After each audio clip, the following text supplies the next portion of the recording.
আজকে আবার রান্নার ভিডিও নিয়ে চলে এসেছি।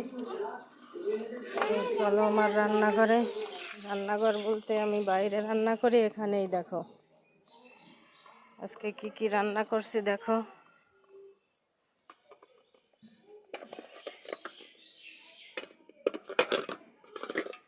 এই যে মাছের ডিম, জাপানি পুঁটি মাছের ডিম আর কচু শাক রান্না করব। রেসিপিগুলো বলে দেব রান্নার মধ্যে, সবাই দেখতে পাবে। তোমরা যে যে রান্না করতে পারো না তারা আমার রান্নাটা দেখে করে নিতে পারবে।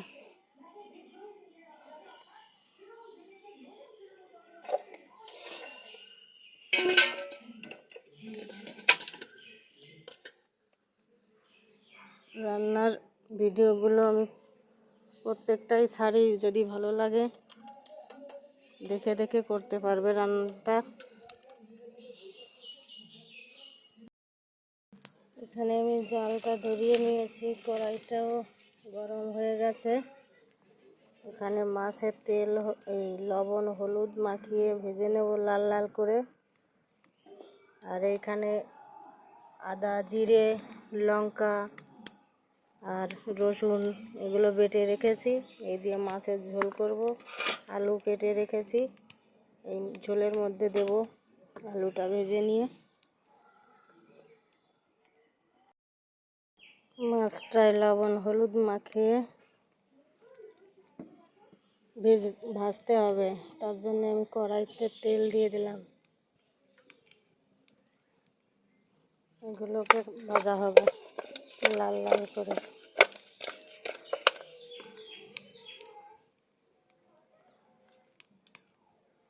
তেলটা গরম হয়ে গেছে, তেলের মধ্যে আমি সামান্য লবণ দিয়ে দেবো যাতে মাছটা লেগে না যায়।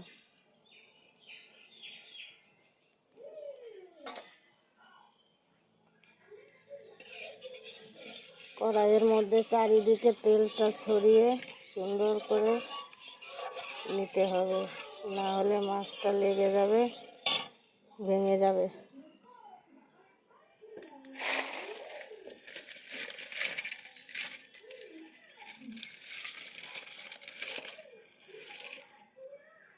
এই যে কড়াইটা আমার রেডি, তেলটাও রেডি। এক এক করে মাছটা ভেজে নিই, তোমরা ওইভাবে ভেজে নেবে।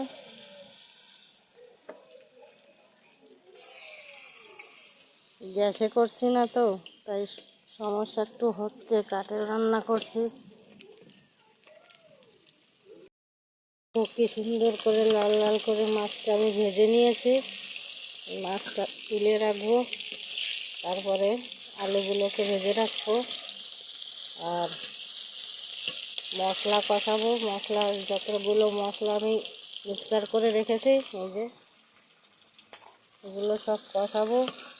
তারপরে আলু দিয়ে জল দিয়ে দেবো, জলটা ফুটলে মাছ দিয়ে দেবো। এভাবে তোমরাও করে ফেলবে। দেখো মশলাটা আমার কষানো হয়ে গেছে, এর মধ্যে কি সুন্দর তেল ছেড়ে দিয়েছে।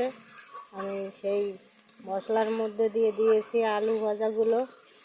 এবার একটু নেড়ে চেড়ে এতে জল দিয়ে দেবো। আমার রান্নাগুলো যারা একদমই রান্না করতে জানো না তাদের জন্য, যারা জানো তাদের জন্য নয়। কারণ অনেকে আমার থেকে অনেক সুন্দর রান্না জানো। আমি যেটুকু জানি সেটুকুই তুলে ধরেছি তোমাদের সামনে, কিন্তু সবার জন্য আমি বলছি না যে আমার রান্না দেখে তোমরা রান্না করো। যারা একদমই জানো না তাদের জন্য ভিডিওটা বানিয়েছি, তোমরা চাইলে করে নেবে যদি পছন্দ হয় আমার রান্নাটা। এবার এই কষানো আলু আর মশলার মধ্যে আমি জল দিয়ে দিচ্ছি।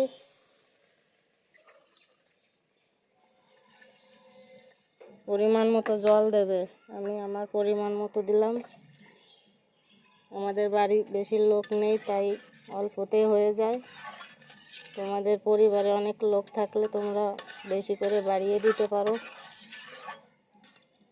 এইটুকুই দিলাম আমি।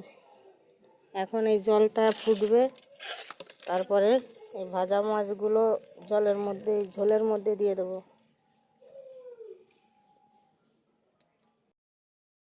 তো দেখো ঝোলটা পুরোপুরি রেডি মাছগুলো দেওয়ার জন্য। আলুটা দেখে নেবে এইভাবে হয়েছে কিনা, সামান্য একটু কম আছে, ওটা হয়ে যাবে। এখন মাছটা দিয়ে দিই, সবগুলোই দিয়ে দেবো।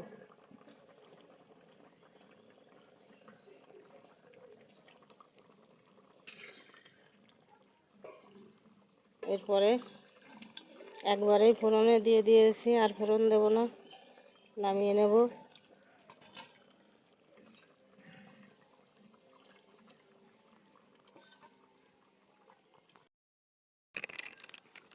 তবে এখন দেখো আমার ঝোলটা পুরোপুরি রেডি। এর মধ্যে আমি গরম মশলা দিয়ে নামিয়ে নেব। আমার রান্না মাছের ঝোল হয়ে গেল।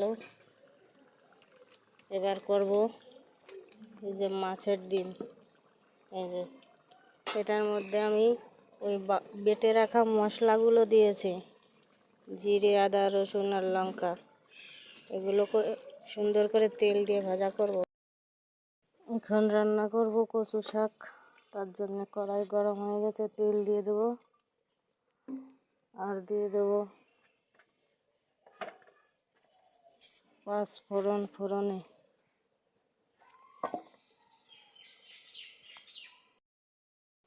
পাঁচ ফোড়নে দিয়ে এখানে আছে পেঁয়াজ আর রসুন আর কাঁচা লঙ্কা, 4টে মতো কাঁচা, 5টা মতো কাঁচা লঙ্কা দিয়েছি। এগুলো একটু লাল লাল করে ভেজে নিয়ে কচু শাকটা ঢেলে দেবো। কচু শাকটা ধীরে ধীরে জাল দিয়ে দিয়ে জল টানাতে হবে, না হলে হবে না, তাড়াহুড়ো করে রান্না হবে না, ধীরে ধীরে করার কাজ হলো।